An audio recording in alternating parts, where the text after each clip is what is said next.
जा।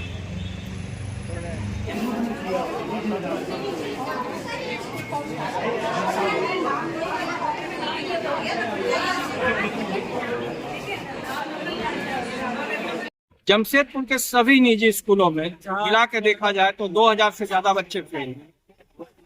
और इस फेल होने का ठीकरा स्कूल प्रबंधनों ने बच्चों पर थोप दिया है, यह कहते हुए कि आरटीई अधिनियम में क्लास 8 तक बच्चों को फेल नहीं करना है।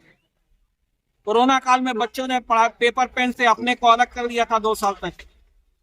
इसके अलावा जो बच्चे जो है पढ़ाई में ध्यान नहीं देते हैं, ऐसी स्थिति में जबकि बच्चे अगर पढ़ाई में ध्यान नहीं देते तो उसका जिम्मा किसके जिम्मे है?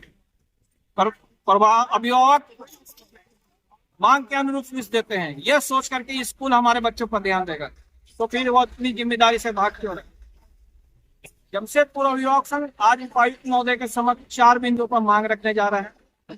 पहला, तो स्कूलों में पढ़ाने वाले टीचरों को बाहर में ट्यूशन क्लास लेने पर अविलंब रोक लगे, क्योंकि आरटीई अधिनियम के सेक्शन 28 में प्रावधान दिए गए हैं कि एक ट्यूशन क्लासेस टीचरों को नहीं लेना है, क्योंकि ये टीचर ट्यूशन क्लास के चक्कर में स्कूलों में फोकस नहीं करते हैं, मजबूरन बच्चों को ट्यूशन लेना पड़ता है। दूसरा, स्कूलों में जो टीचर अपॉइंट किए गए हैं उनकी योग्यता टीआरटी पीजीटी पीआरटी की है कि नहीं, इसकी भी जांच हो। तीसरा, जो कमजोर बच्चे हैं उन पर स्कूलों द्वारा विशेष फोकस किया जाए, उनके लिए विशेष क्लास की व्यवस्था करते हुए रिवीजन टेस्ट लेने की बात स्कूलों द्वारा की जाए। और सबसे बड़ी बात, जो आज इतनी बड़ी तादाद में बच्चों का फेल होना, क्योंकि निचली कक्षाओं में बड़ी संख्या में बच्चों को ले लिया जाता है, लेकिन बोर्ड द्वारा 9, 10 और 12 क्लास में एक तय संख्या में ही रजिस्ट्रेशन लिया जाता है, मजबूरन इन बच्चों की छटाई, और आज इन छटाई का नतीजा के बच्चे फेल। इन 4 बिंदुओं पर जमशेदपुर अभिभावक संघ आज मांग रखी है।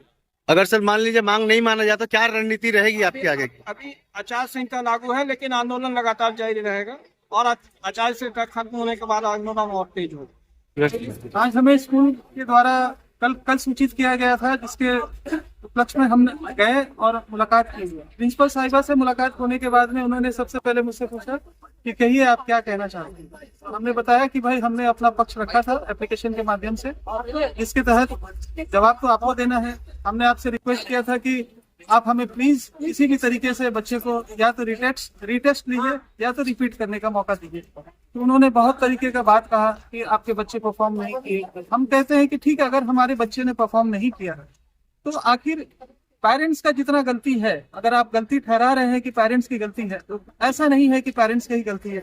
हम स्कूल भेजते हैं क्यों? सुबह से लेकर के रात तक बच्चा 7 से 8 घंटा स्कूल के शेड्यूल में रहता है।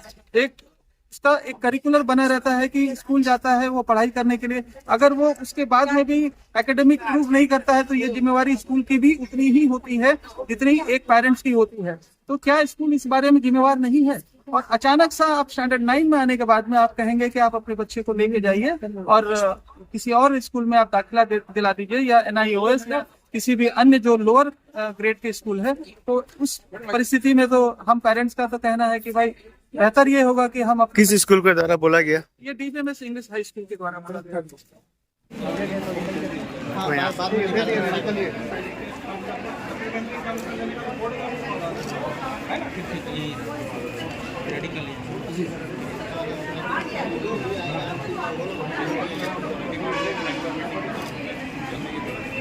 सर विभिन्न स्कूलों से 2000 से ज़्यादा बच्चों को फेल किया गया सर, क्या है सर मामला? काफ़ी पेरेंट्स हमारे पास उपस्थित हुए हैं और सभी स्कूल भी अपना रिप्रेजेंटेशन हमें दे चुके हैं। ये मामला आ रहा है, इसमें स्कूल्स के रूल्स हैं और स्कूल्स के रूल्स के बियॉन्ड अगर कोई कार्रवाई की जाए तो उसको हम लोग एप्लीकेट करें।